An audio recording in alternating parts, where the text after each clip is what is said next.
আসসালামু আলাইকুম, আপনাদের সবাইকে স্বাগতম ওয়ারেস টেক মলের পক্ষ থেকে। তো আমি হচ্ছি ওয়ারেস। তো আজকে আমাদের ভিডিও টপিকটা হচ্ছে যে আমাদের একটা ইনডোর সাব স্টেশন, এটা আমাদের কোম্পানির একটা সাব স্টেশন। তো সাব স্টেশনের ভিতরে কি কি থাকে তো আমরা সেটা দেখানোর চেষ্টা করব।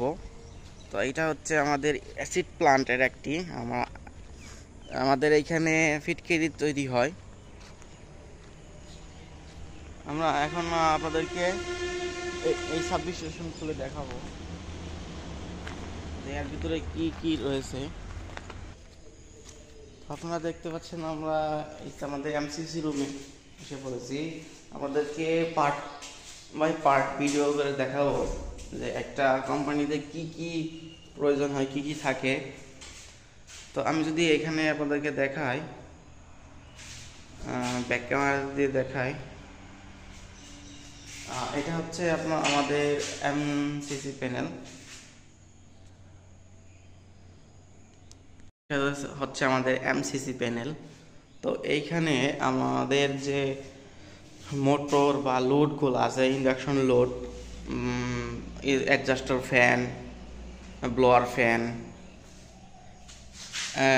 ফ্যান, 3.3 কিলোওয়াট, এইখানে আছে একটা পাম্প, অ্যাসিড সেন্ট্রিফিউগাল পাম্প একটা। তো প্রত্যেকটার ক্যাপাসিটি হচ্ছে 3.7 কিলোওয়াট। এখানে 3.7 কিলোওয়াট। এটা হচ্ছে একটা স্টার 3 ফেজ ডল, এটা হচ্ছে ক্যাপাসিটি হচ্ছে 7.5 কিলোওয়াট।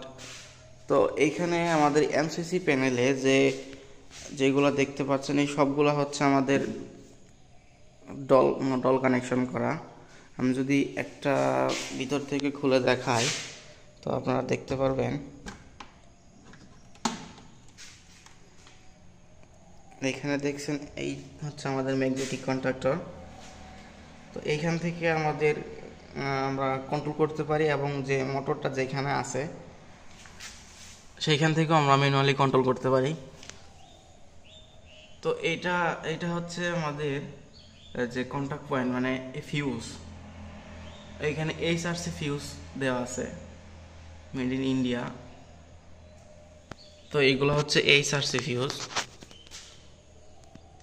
তো আপনারা সম্পূর্ণ ভিডিও দেখতে চাইলে আমাদের চ্যানেলটা সাবস্ক্রাইব করে রাখবেন। তো আমি প্রতিদিন আপনাদেরকে ভিডিও দিব।